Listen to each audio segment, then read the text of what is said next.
The 7 last plagues. I'll pray, we'll begin. Our Father in heaven, as we take up our study, bless us. You give light to those that seek it. Help us to seek it this morning. Ask it in Jesus' name. Amen. Amen. 7 last plagues. That's our study. Thank you. It's a little loud out in the hall. We'll look at the 7 last plagues and see what we can find. Plague number 1. Of course, when you see the first plague falling, that's kind of evidence probation's closed, right? And you know it's over when that first plague begins to fall. Right, last movements are rapid ones, so I guess there's not a whole lot of time in between these things. I don't know. And the first went, poured out his vial upon the earth, and there fell a noisome and grievous. First plague is what? Pestilence. Sores. First, sores. And sore upon the men which had the mark of the beast, and upon them which worshipped his image. Remember, God's done all He can do to ensure no one gets the mark of the beast. The issues are made very clear before anybody makes their choice. And so that's the first plague. Pretty simple. Esther 3, verse 2. On the plain of Shinar, Meshach, Shadrach, and Abednego, if they had bowed down, they were guilty of idol worship. Doesn't matter that they didn't believe Nebuchadnezzar was to be worshipped. Doesn't matter what they thought about the statue. If they fell down, they're guilty of idol worship. Mordecai, if he fell down at the gate with Haman, he's guilty of reverencing a man. So it doesn't matter what's in your heart. Outwardly, your actions, do they have to be synchronized? No. Yeah. Many, look, all right, question. Many did not reverence Haman. Mordecai didn't fall down, but the rest did. They weren't worshiping Haman. Then why'd they fall down? Some peer pressure. Everybody on the plain of Shinar didn't believe the golden calf was a god. Why'd they fall down? You got the majority. Then you got the smoking furnace right there too. Yeah. Mordecai didn't fall down, and the gallows was built for him. There's some pressure. So the king's servants that were in the king's gate bowed and reverenced Haman, for the king had so commanded concerning him. Mordecai bowed not, nor did him reverence. Yeah, he wouldn't bow down, he wouldn't worship. Well, isn't it okay to bow down if you really don't believe it? No. That's the point in Revelation 13. You get the mark of the beast in 2 places. Where is it at? Forehead. And the hand. Yeah, you may not believe. When Peter denied his Lord with cursing and swearing, come on, he loved the Lord. But outwardly, he denied. God's looking for people, the outward and the inward go together. Daniel had it, right? Daniel 6, he opened his windows, he prayed. Outwardly, he was the same as inwardly. The mark in their right hand or in their foreheads. Who read verse 9? Revelation 14:9. And the third angel followed them, saying with a loud voice, if any man worship the beast in his image, and receive his mark in his forehead or in his hand, Yeah, I mean, whether you outwardly, if you fall down, that's still a sign of submission. Lord help us not to be affected by peer pressure, right? And then this is it. Now, I was trying to find a statement about the hand and the mind. Those who have been self-distrustful, who have been so circumcised that they have not, circumcised in heart, that they have not dared to face stigma and reproach, will at last openly declare themselves for Christ and His law. So things are going to change. Before, held captive by peer pressure, persecution, whatever. The day's coming where now they openly declare themselves for Christ and His law. What happened to him? Well, the outside now matches the inside. While many who have appeared to be flourishing trees, but who have borne no fruit, will go with the multitude to do evil, will receive the mark of apostasy in the forehead or the hand. Yeah, a declaration of what they think is demonstrated by what they do. I'll make that, I rewrote that. Yeah, that's it, right? A declaration of what you think is made apparent by the demonstration of what you do. What is? You know, and you know, you see people that love the Lord, but they, you know, what's his name? Nicodemus. He came by night. Well, you know, but he stood up in the council. John 7:52. Doth our law judge any man before it hears him? I mean, he got it in the end. He came out of the closet. Instead of a closet Christian, now you're openly, that's the 144,000. No closet 144,000ers, right? They're all out in the open. What you see is what you get. What's in the inside is now evident on the outside. I know this is kind of long, but God is going to bring around the condition of things where the good men and the men in authority will all have an opportunity to know what is truth indeed. And because people will not bow the knee to the image. That's it. Will not bow down and receive the mark of the beast in the hand or the forehead. If you bow your knee but not your mind, you still get the mark. Well, I'm just going to not say I'm a Seventh-day Adventist, because if I do, trouble. But I'm a Seventh-day Adventist in heart. No good. No good. And receive the mark of the beast in the hand of the forehead, but will stand to the truth because it is truth. There will be oppression and an attempt to compel the conscience. Yeah, when you cross that line, heat, right? They call it in Washington pushbacks. I don't know that word. But those who have known the truth will be afraid to yield to the powers of darkness. God is a people who will not receive the mark of the beast in their right hand or in their forehead. Come on, you yield your mind or your body, what's really the difference? I mean, in the end, right? Both witness for the truth. And then I was writing this morning, and I thought about Jerome. I don't know if you remember the story in Great Controversy. Huss is burned at the stake. And they get Jerome, and they basically say, you're next, unless you recant and give up everything you think. And he did. And he recanted. So they stuck Jerome in jail, and his conscience ate him all to pieces. And the good news is, before they finally killed him, he recanted his recantation, right? He took it back. I like that. Jerome was brought before the assembly and offered the alternative to recant or to die at the stake. Death at the beginning of his imprisonment would have been a mercy in comparison with the terrible sufferings which he had undergone. But now, weakened by illness, by the rigors of his prison house, of torture and anxiety and suspense, separated from his friends, and disheartened by the death of Huss, Jerome's fortitude gave way, and he consented to submit to the council. Yeah, he retracted. He surrendered his hand, but not his mind, right? You know, the body surrendered, but the mind, he didn't believe what he said. Come on, he loved us, loved the Lord. By this expedient, Jerome endeavored to silence the voice of conscience and escape his doom. But in the solitude of his dungeon, he saw more clearly what he had done. He thought of the courage and fidelity of Huss, and in contrast, pondered upon his own denial of the truth.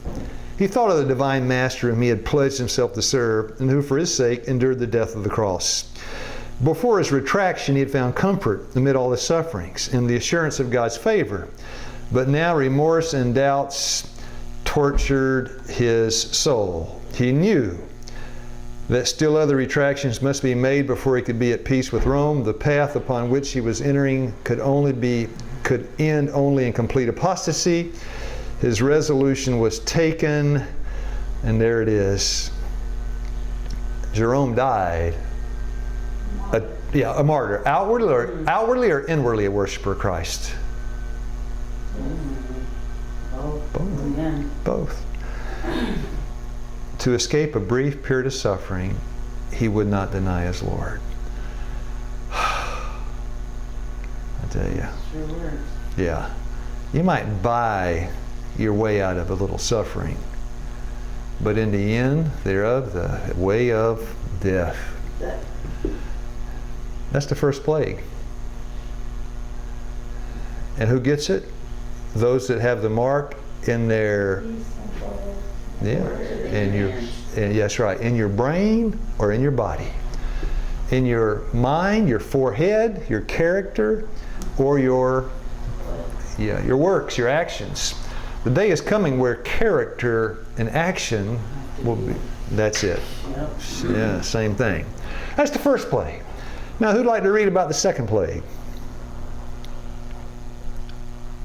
And the second angel poured out his vial upon the sea, and it became as the blood of a dead man.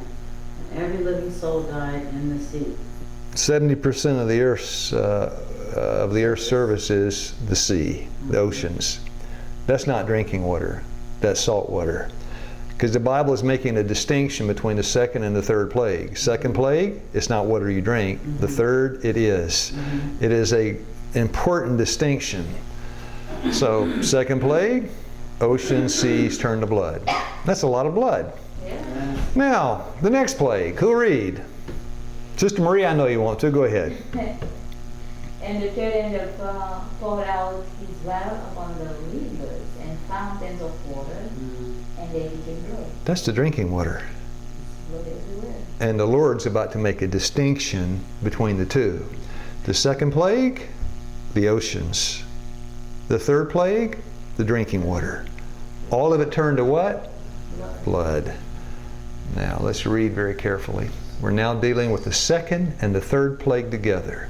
Number 2, water in the seas. Number 3, the rivers and the springs and the things we drink. I heard the angel of the waters say, they even called the angel of the waters. Thou art righteous, O Lord, which art and wast and shalt be, because thou hast judged thus. For they have shed the blood of saints. No, they did not. Not one saint dies after the close of probation. And what's this angel saying? They've shed the blood. Yeah, but after the close of probation. Yeah, plenty of martyrs. After the close of probation, no martyrs. Right? No martyrs. For they have shed the blood, talking about the wicked. They have shed the blood of saints and prophets, and thou hast given them, they never killed a prophet. And thou hast given them blood to, third plague, drink, for they are worthy. Then my question, everything in yellow is me. Yellow is Luke Keith, all right? Take that with a grain of salt. How did they shed the blood of the prophets?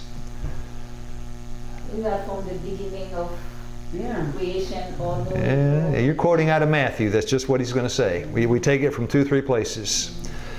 Great Controversy 6:28, by condemning the people of God to death, and they did do that, the death decree, then they're as guilty as if they killed him. What you intended to do, premeditated planned murder, well, I paid somebody to do it, you're guilty. Yeah.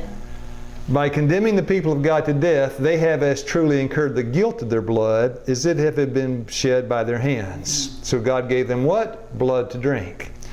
Righteous or alive, but it's not because of a lack of effort on the part of the wicked. They're still alive, but it's not because the wicked hadn't tried to kill them. Wherefore, he says, Sister Marie, behold, I send unto you prophets and wise men and scribes. Some of them you shall kill and crucify. Some of them you shall scourge in your synagogues and persecute them from city to city. So the principle held forth in verse 35. The present day prophet is the one that takes the persecution. In the days of Jesus, they loved Moses. But in the days of Moses, I kill that man every time he turned around. In the days of today, we love Jesus. But there's Ellen G. White. Yeah. The way you treat her is the way you treated Moses, Jeremiah. You fill in the blank. That's what it says, right? Upon you may come all the righteous blood shed upon the earth, from the blood of righteous Abel right on down to Zechariah son of Barachias, which you slew between the temple and the altar. A long string of murderous attempts to silence the voice of the prophets. And what you do to the last prophet is just what you would have done to the first one to the last. So we're going to persecute this one. You would have persecuted Abel, just like Cain, right? So yeah, you would have, when you meet sentence upon the righteous, you'd be doing the same thing to Cable. That's principle. Now you tell me, I'll read and ask questions. The wicked are outraged. They hate the righteous. What boils their blood? What stirs them up against the righteous? What event? The National Sunday. They say they don't have nothing. That's true, but that does not lead them to issue a death decree. They don't want to compare. They don't to. Yeah. But what brings forth the death decree, which marks the beginning of Jacob's trouble? When the Adventists don't give in. Okay, let's read. The plagues enraged the wicked against the righteous. They thought that we had brought the judgments of God upon them. And if they could rid the earth of us, then the plagues would cease to fall. Went forth. The death decree went forth to kill God's people. Now, look at that word. These, what? Second word? What? Plagues. How many is that? At least? One. No, wait a minute. No. At least one. At least At least three. I bought cars. You bought at least how many? One. No, one is More than one. more than one. That's all you know. No, it's all you know. More than one. Is it? It's plural. More than one. Could be 7. Can be 3. Could be 3. You got 7 plagues. Could be, yeah. But true. These plagues. So at least how many have fallen? 2. Enraged the wicked. And because they wanted to kill God's people, He gave them what to drink. Blood. And the blood to drink was given in which plague? Third. The 3rd. It appears the death decree becomes between the 2nd and 3rd. But appears. You got to have a clear statement, but it appears, right? These plagues, I know that at least 2. And then, so He gave them blood to drink. By condemning the people of God, they have truly incurred the guilt of their blood, and so God gave them blood to drink. Verse 6, for they have shed the blood of saints, thou hast given them blood to drink. They're drinking water turned to blood, 3rd plague. It appears that the death decree comes between the 2nd and 3rd. Don't put that in the bank, because you don't have a plain statement. 4th plague. What is that 4th plague anyway? Mrs. Waddy, why don't you read for us? And the 4th angel poured out his vial upon the sun, and fire was given unto him to scorch men with fire. Now wait a minute here. The whole issue is over Sabbath versus what? Sunday. Sunday. Sunday is the worship of the Sun. what the men had worshipped, God now uses to punish them. So you did Egypt. Thank you. Just like He did in Egypt. The plagues all had significance. The judgment meets the crime. So power was given unto Him to scorch men with fire, an instrument of punishment to those that had worshipped the sun. That's the 4th plague. Plague number 5. I'll read this one. The 5th angel poured out his vial upon the seat of the beast. Now, remember, these people, excuse me, I've got a hiccup. Excuse me. These people, sorry, I'm a human, right? These people rejected great. Mike. Thank you. And in the punishment in plague 5, God gave them what? Darkness. Great darkness. Right? His kingdom was full of darkness. They gnawed their tongues for pain. They rejected light. God gave them darkness. But their purpose remains unchanged. Same in the darkness as they were in the light. They love the darkness. Pretty simple. Yeah. Now, does that mean seed of the beast? I'm guessing it's all the wicked, but, some, I don't know everything. We know some things.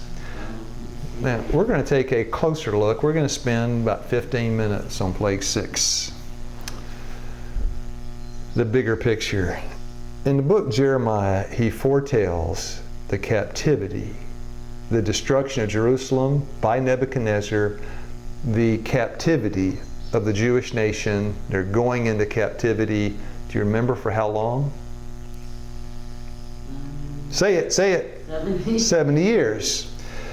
Now, when you get to Daniel 9:2, he understood the number of the years because he said, I read Jeremiah. But hold up on that 1 second. This is what he's reading. Verse 10 and 14.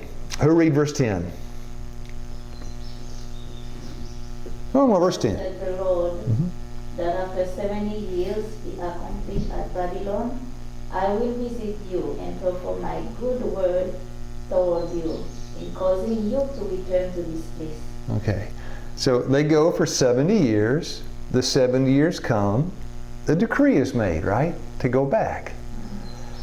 There are 3 decrees made. Do you remember who made the first? Cyrus. I will be found of you, saith the Lord. I will turn away your captivity. I will gather you from all the nations and from all the places whither I have driven you, saith the Lord. I will bring you again unto the place whence I caused you to be carried away captive. So, 70 years. Daniel read this. He's looking at his watch, right? How many years have ticked by? Oh, now pause. In Daniel 2, he saw the kingdoms rising and falling. What was coming after Babylon? Middle Empire. All right, Medo-Persian Empire. Remember the last ruler of Babylon? Remember what his name was? Belshazzar. Yeah, old Belshazzar was having a drunken feast, wasn't he? Who's about to come up the stairs and cut him all to pieces? Cyrus. But Daniel says, now wait a minute. He's not the king, Darius is. And the decree is going to be given by Cyrus. Because Isaiah said, and then it all comes into focus in the book of Daniel. We're going to give that some study here over the next few minutes. Daniel 9:2. Yeah, I read Jeremiah. I understood the prophecy.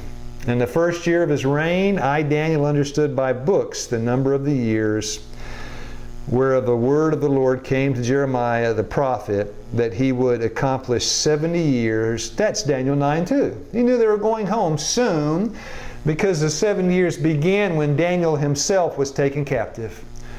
So how old is he now? Around 70 plus whatever age he was when they took him. How old was he? I don't know.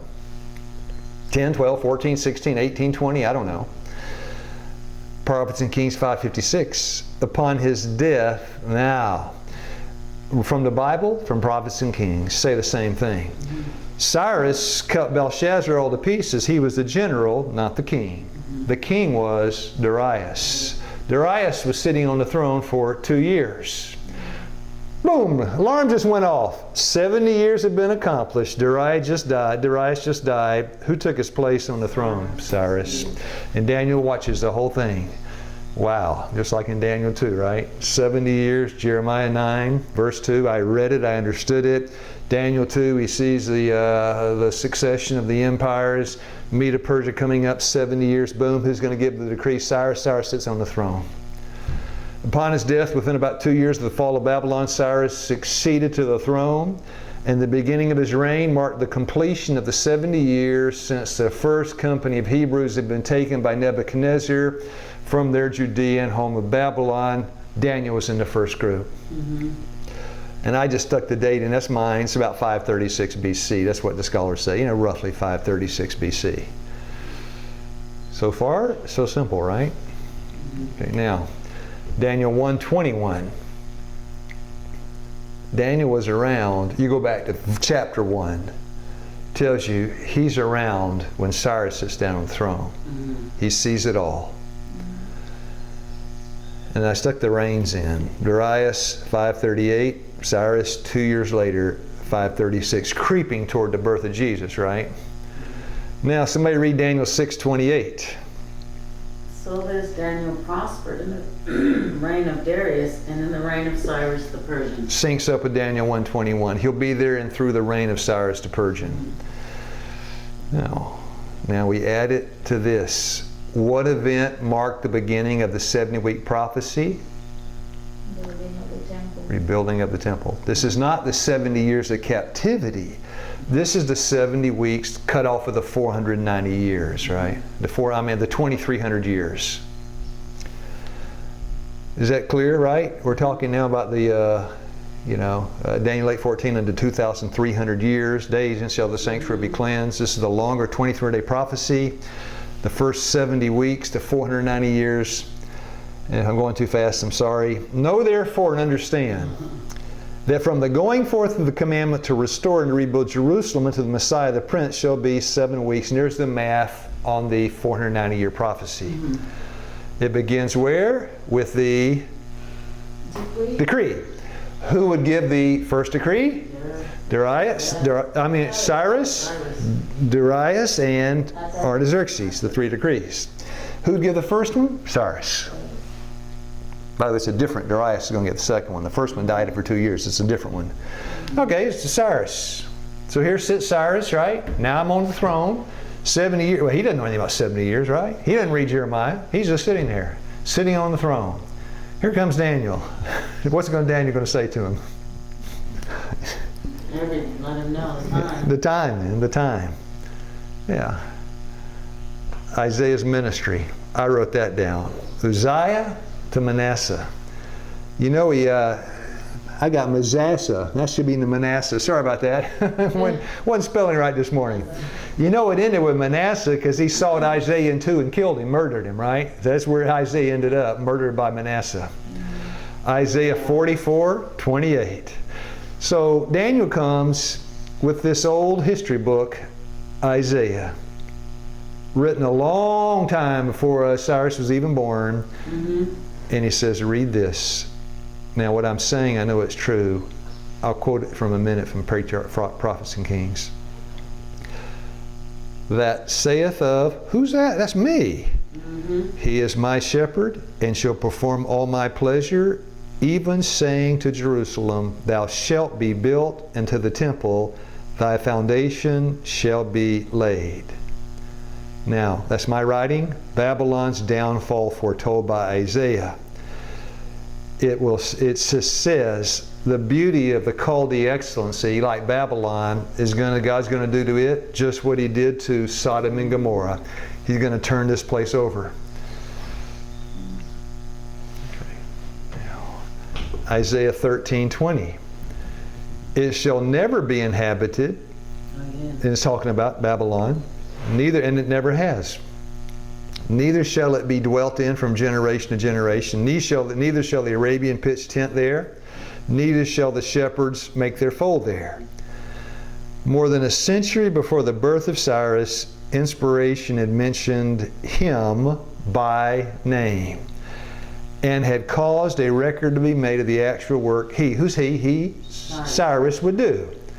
Yeah, the Lord had Isaiah write it all down. This is written, my writing, but it's true, 100 years before Cyrus was born. Written before the temple was destroyed. That saith of Cyrus, he is my shepherd, shall perform all my pleasure.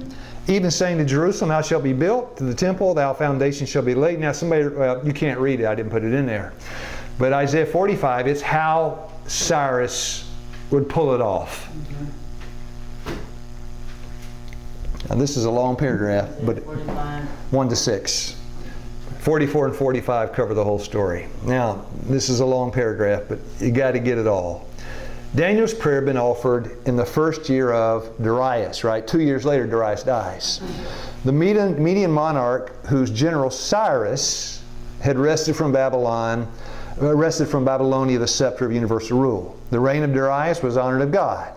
To him was sent the angel Gabriel to confirm and to strengthen him. Upon his death, within about 2 years of the fall of Babylon, Cyrus succeeded to the throne, and the beginning of his reign marked the completion of the 70 years since the first company of Hebrews had been taken by Nebuchadnezzar from their Judean home to Babylon. The deliverance of Daniel from the den of lions. Now, the important parts. when Daniel, who cast Daniel in? The decree made by Darius. Daniel 6:16. Darius said, "Thy God whom thou servest continually, he will deliver thee." Where was Cyrus? What job did he occupy? He was the general. Did the general see all this? Oh yes. Did it make an impression on him? Come on, yes. Man didn't get eaten up by lions. The deliverance of Daniel from the den of lions had been used of God to create a favorable impression upon the mind of Cyrus the Great.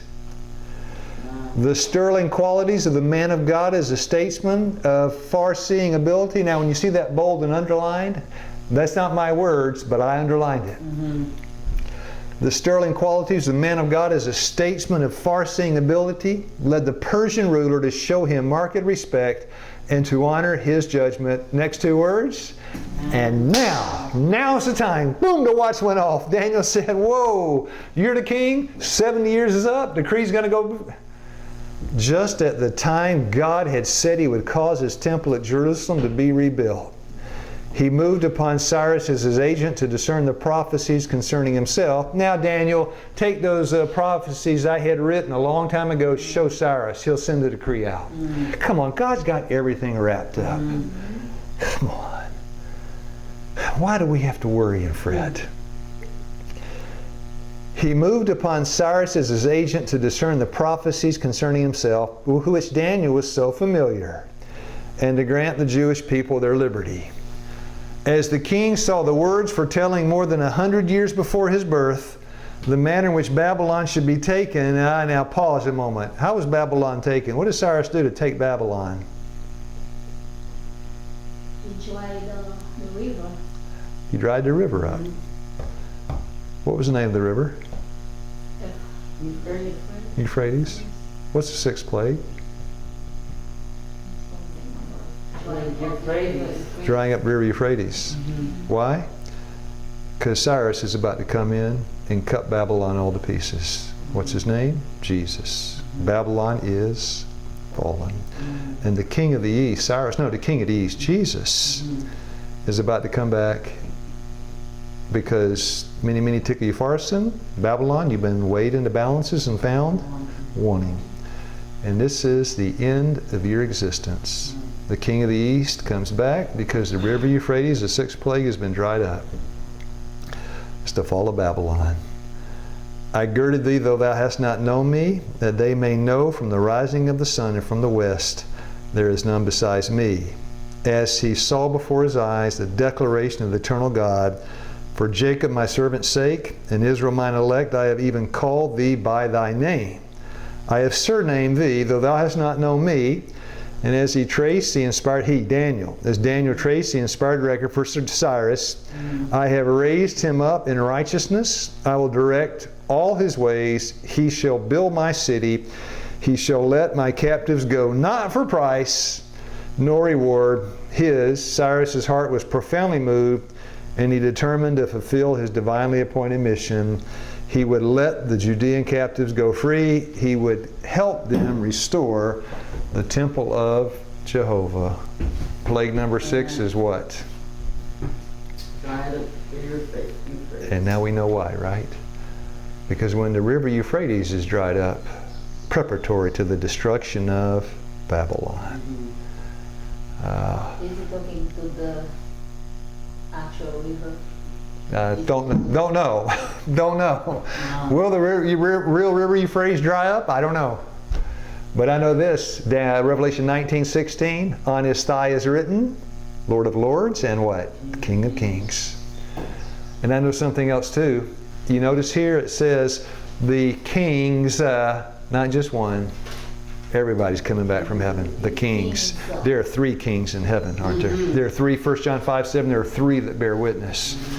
Yeah, that the way of kings of the east might be prepared. Kings of the what? The east? The kings of the east? Soon there appears in the what? East. The kings of the east come from the east.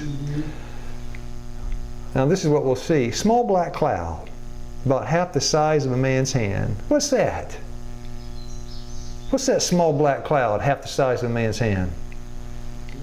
Sign of the sun. Okay, true. How do we know that? Matthew. Uh, No. So it's in the Bible. yep, 1 Kings 1 Kings. 18:44.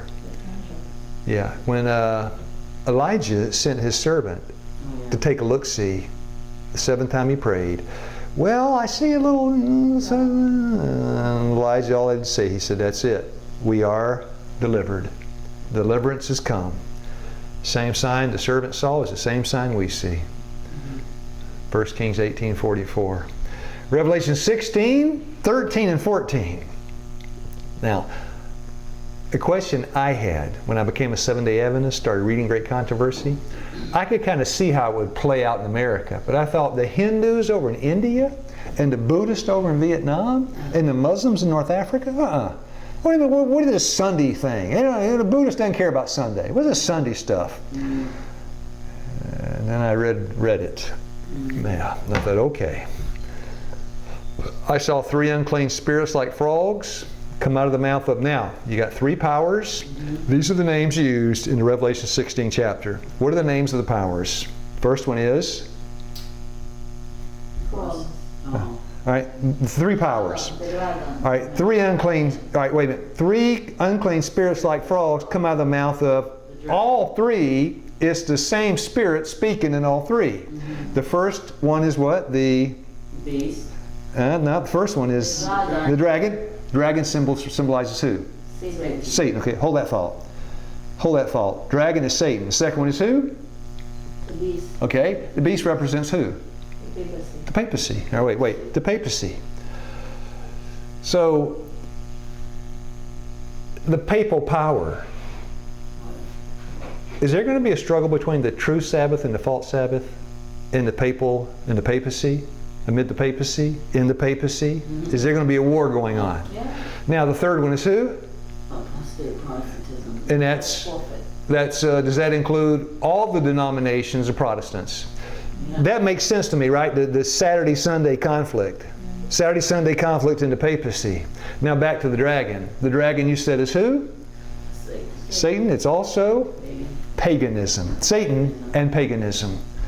Now the Hindus are pagans. That's spiritualism. Yeah. Reincarnation, transmigration of souls. Darlene used to believe that, right? That's paganism. The Buddhist, the threefold path, this reincarnation, that's spiritualism. It's all paganism and spiritualism. There's a example of the civic government. Yeah, sure. Yeah. It's paganism. For they are the spirits of devils working miracles, which go forth unto the kings of the earth and the whole world, and that's what my problem was when I read it. How can they gather in the world with the Saturday-Sunday conflict because the Buddhists don't believe? Yeah. Well, then I read it. This is after the 6th plague, by the way. What you see, 13, 14, is after the 6th plague. I wrote, the war is still going on, right? Everything's still going on after the 6th plague. Because this is when these spirits go out to gather the nations to battle. That's Armageddon. Fearful sights of a supernatural character will soon be revealed in the heavens in token of the power of miracle-working demons. The spirits, and she quotes, look, she's quoting these verses, 13, 14, and Revelation 16. The spirits of devils will go forth to the kings of the earth, to the whole world, to fasten them in deception and urge them on to unite with Satan in this last struggle against the government of heaven. The final deception of Satan, okay? Now, Babylon, I took the verses out of Revelation 17 verse 18. It says Babylon, that great city. That's what it says. Then when you hit 16, 19, that great city, Babylon, is divided into how many parts? 3 parts. You got the false prophet, you got the dragon, and you've got who? The beast. Yeah, and these, you could say the papacy, spiritualism, and but just different names for it. Same 3 powers. Babylon described as a great city divided into 3 parts. Spiritualism speaking, working in all 3 parts. And there's the, by name, in Revelation 19, the prophet and the beast are cast where? But not the dragon. He stays around 1,000 more years. God's got a place for you. Today you turn into a spiritualist, God's got a room for you. What's it called? The dragon's room. You're a nice Catholic, God's got a room for you. The papal room. You're a backslidden Jehovah's Witness, God's got a place for you. Apostate Protestantism, you got a place for you. You're a Hindu, got a place. You're an atheist, oh, got a place. Atheism, paganism, the dragon. Well, I'm a restored, reformed, refined Jainist. Got a place for you. In those three rooms, everybody fits. Yeah. It's like in Jamaica. I was in Jamaica one time. Haiti is the same thing. They have these resorts. There are some rich parts of Haiti, right, where they got the tourists. They were called in Jamaica, first time I heard the word, all-inclusive. So what's that mean? He said you never have to leave it. Everything you want is there. This is the all-inclusive. Everything you need is there in those three rooms. All-inclusive resort of hell, right? And everybody can fit in. And once you come in, you'll never leave. As the Sabbath has become the special point of controversy throughout Christendom, and religious and secular authorities have combined to enforce the observance of the Sunday, the persistent refusal of a small minority, is this the 144,000? Yes, ma'am. How small is it? I don't know. Literal, symbolic? I don't know. To yield to the popular demand will make them the object of universal, but I did learn that word in school. I learned very few things in school. Very few. I'm sorry. I learned how to type. I learned how to, but I learned what that word execration means. Now, in every kind of thought or motive or word, you got a spectrum of meaning. Let's take the word affection. On this side of the affection, well, I kind of like you. I sort of like you. I like you. I really care for you. And you get over here, you're what? I love you. Thank you. I love you. Now, hate.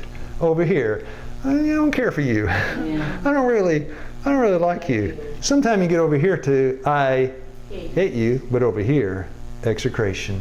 The most virulent form of absolute hatred on planet Earth. How's it going to feel? Everybody on Earth hates you and wants to kill you. Don't you like to be liked? Jesus will go. Yeah, everybody hates you. If there's a split in the family, then the wife's going to be trying to kill the husband. Or if she stayed faithful, he'll be trying to kill her. Yeah. Why? Because he hates her. Children, yeah, it's going to be tough.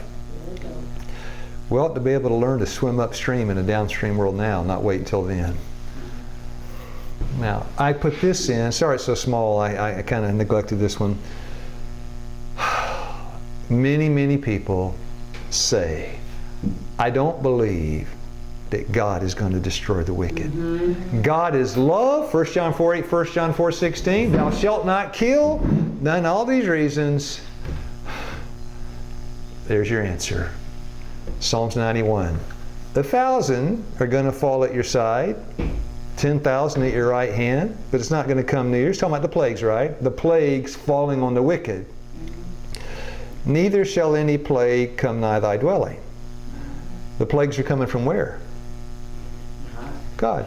I mean, through the angel. You can say they pour out their bowl or their vial, but yeah, it's coming from God. Now, you finish the sentence for me. If God does not kill them, they will. Thank you. Yeah. That's it. That's it. If I don't kill that rattlesnake, he's about to bite Aisha. If I don't kill that snake is going to. Yeah. And that's why God destroys the wicked. If he did not, they would destroy you. And that is made plain. Come on, they killed God. When they got their hands on Christ, they crucified him. In Sodom and Gomorrah, they would have sodomized the angels. This is where it's all leading to. You're either with God or you're what? And if you're against, in order to save his people, he's got to destroy you. That's just how it is. Now you say, you're finished. Yep. What about the seventh plague? That one's not for today. The seventh plague goes with the second coming. So we study the second coming and the seventh plague together. I'll pray. Our Father in heaven, we're thankful that we have some knowledge of what's coming. A lot of it we don't know, but some we do. Oh, how I don't want to be in the wrong camp that day. Not even today. Help me, have mercy on me and my sisters. those that are coming, those that have left. Bless our guests. Help us all to be on the right side when the smoke clears and Jesus comes. I ask it in Jesus' name. Amen.